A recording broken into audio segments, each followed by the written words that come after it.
Fala aí, galera do Dominantes Online, tudo bem com vocês? Tudo tranquilo? Bom dia, boa tarde, boa noite.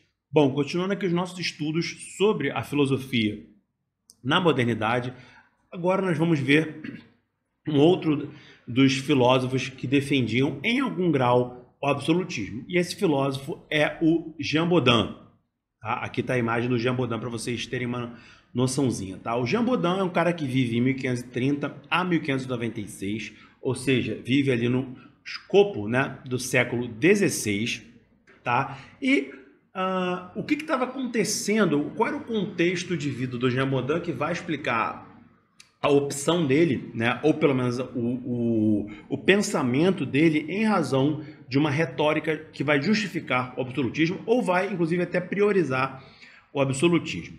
Bom, primeiro passo é que as reformas protestantes estavam acontecendo, e especialmente na França. Essas reformas protestantes elas vão ter uma abrangência e uma violência muito grande, tá? Porque a França é um país que vivia um histórico ali de heresias, e só uma breve explicação, uma heresia é basicamente um movimento religioso que vai contra a ortodoxia, ou seja, vai contra os ritos de determinada ordem religiosa, tá? Então, no caso francês, por exemplo, vai haver a heresia valdense, vai haver a heresia dos cátaros.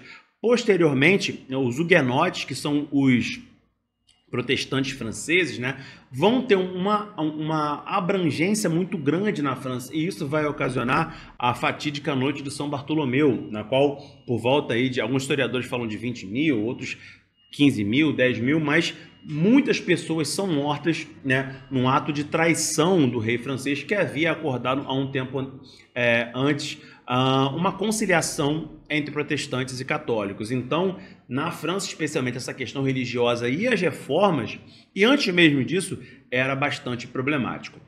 Ao mesmo tempo que acontecia tudo isso, o Estado francês se consolidava com ali o chamado Bom Rei Dom Henrique, o Henrique IV, né, que consegue ali, mediante negociações, inicialmente era até um protestante, mas se converte ao catolicismo como forma ali de acalmar os ânimos, e a partir disso o Estado francês e o rei francês, obviamente, também conseguem tomar o controle da situação. Então a consolidação francesa do Estado francês passa por uma questão religiosa. Além disso, uma outra noção que nós já abordamos aqui, quando nós falamos sobre o Jacques Bossuet, a ideia do galicismo, que não era uma noção exatamente nova, aquela ideia de que o rei francês e os franceses eram superiores a todos os outros. Essa noção ela já existia, né, no século XVI.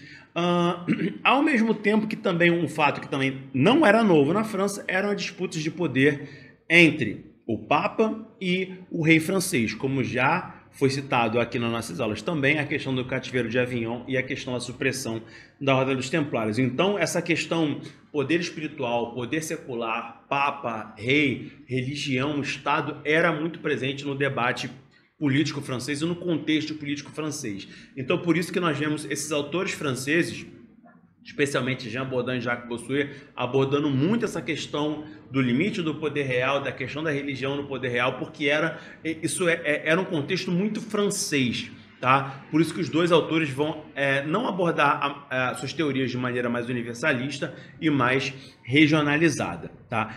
E, além disso, a questão do direito divino, por mais que essa teoria seja uma teoria do Jacques Bossuet, que vem posteriormente a Jean Bodin, essa noção do rei taumaturgo, desse rei especial, desse rei místico, ela não era nova. Por isso que eu coloquei aqui para vocês direito divino entre aspas, porque isso aqui é um anacronismo, tá? É uma concepção que ela é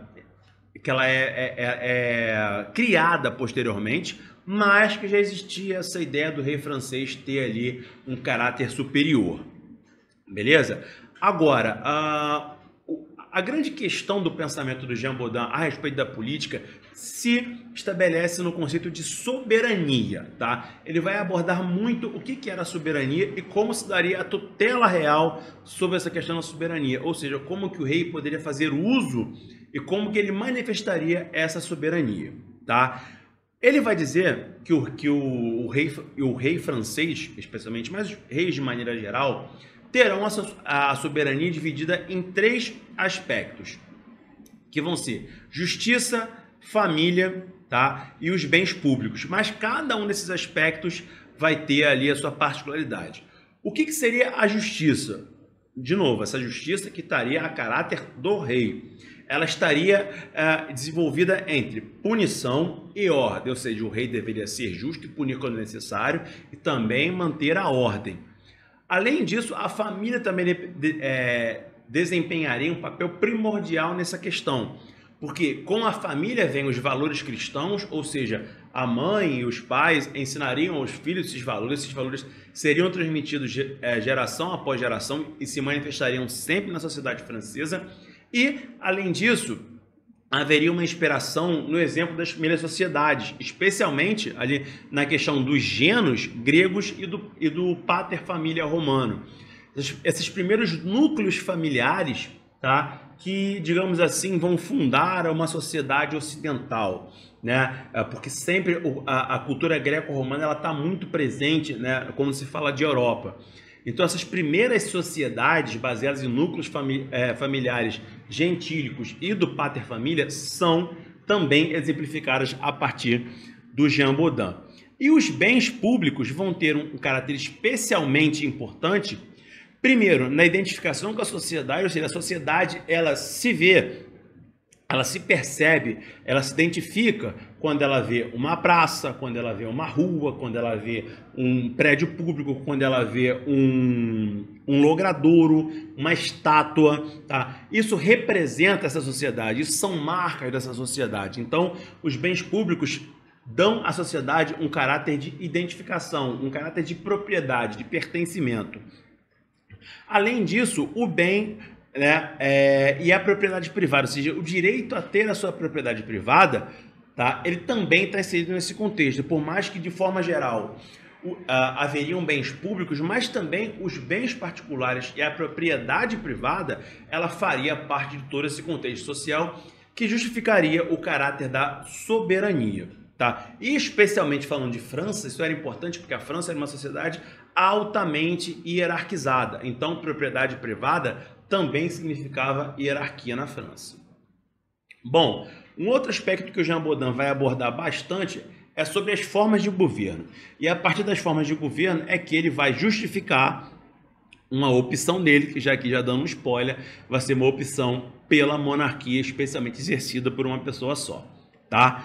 Bom, primeiro ele vai falar que existia democracia, né? Isso aqui não é muito complexo, democracia é um governo exercido pela maioria. A aristocracia já seria um governo exercido pela minoria e a monarquia seria o poder centralizado em uma só figura. E essas três formas de governo, de acordo com Jean Bodin, seriam irreconciliáveis, ou seja, não haveria qualquer tipo de acordo entre uma democracia aristocrática, uma monarquia democrática, não haveria essa possibilidade. Se uma determinada sociedade, um determinado organismo político, um Estado, optasse por uma democracia, ele não poderia ser aristocrático. Se optasse por uma aristocracia, ele não poderia ser monárquico e assim por diante. Então, qual é a conclusão que o Jean Bodin vai chegar? Que a monarquia era a melhor forma de governo. E por que a monarquia teria esse papel primordial, seria a melhor forma possível de organização social? Não esquecendo na questão da soberania. Soberania era central nesse pensamento.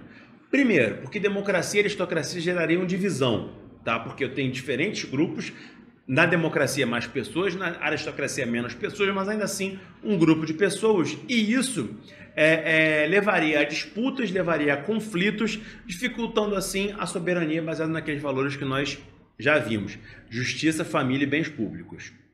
Então, tendo o rei como ponto central, como base, né, desse governo, acumulando as funções executivas, legislativas e judiciárias, a coisa caminharia de uma forma melhor. Agora aqui, outro ponto que eu vou chamar a atenção de vocês.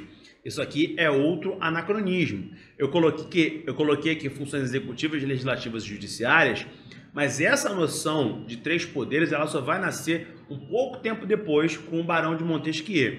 Isso aqui é só para facilitar o estudo, mas seria basicamente execução de leis, criação de leis e julgamento de ações, tá? Mas eu coloquei executivos, legislativos e judiciários para facilitar os estudos de vocês, mas isso aqui, repetindo, é um anacronismo, tá? E com tudo isso, a monarquia evitaria assim a anarquia e o desgoverno, tá? Que são coisas que são evitadas, que seriam evitáveis, deveriam ser evitáveis, de acordo até com uma perspectiva divina, porque, de novo, levando ao exemplo bíblico, sempre que houve anarquia, tá? A situação ela acaba gerando conflitos e esses conflitos gerariam mortes, gerariam uma confusão muito grande, tá? Então a anarquia e o desgoverno, elas são entendidos por Jean Bodin como algo maligno, como algo que se afasta ali de um ideal divino. Mas um outro ponto que é importante salientar: Jean Bodin é um defensor do monarca acumulando todos os poderes? Sim, ele defende isso. Ele defende que o rei francês é superior, né, a ideia do galicismo também defende isso. Porém, diferentemente de Jacques Bossuet, que acredita que o rei é o representante de Deus e assim deveria ser, o Jean Bodin ele tem um caráter um pouco mais secular nesse aspecto, porque ele fala que, por mais que o rei deveria ser acumular todos os poderes possíveis, há um limite para o poder do rei. E qual seria o limite do poder do rei? As próprias leis divinas, ou seja, a própria Bíblia e o que a Bíblia não estabelece, tá? Ou seja, o limite do poder real é o limite das leis naturais, das leis divinas, como, por exemplo, as leis sálicas, ou seja, o rei deveria sempre priorizar o herdeiro masculino e o direito à liberdade, ou seja, o rei não deveria escravizar ninguém, porque isso ia ao contrário, né, do que as leis divinas estabeleciam. Além disso, o rei deveria respeitar bens materiais, ou seja, ele não deveria confiscar propriedades, confiscar bens dos cidadãos, dos seus súditos. Então, existia, entre aspas, uma maneira do rei ser retirado do seu posto. Então, o Jean Bodin, diferentemente do Jacques Bossuet, ele abria essa perspectiva. Então, é aquilo que eu falo com vocês. Todos estão inseridos na ideia de filósofo do absolutismo? Maquiavel, Hobbes, Jean Bodin, Jacques Bossuet? Sim, todos estão, mas todos enxergam essa mesma premissa política do absolutismo, do rei absoluto, com maneiras diferentes. Maquiavel vai por um caminho, Hobbes vai por outro caminho, Bossuet vai por outro caminho e Jean Bodin, como nós acabamos de ver, vai por um outro caminho, por mais que em algum ponto eles conversem ou tenham pontos semelhantes. Beleza, galera? Então é isso, valeu, grande abraço.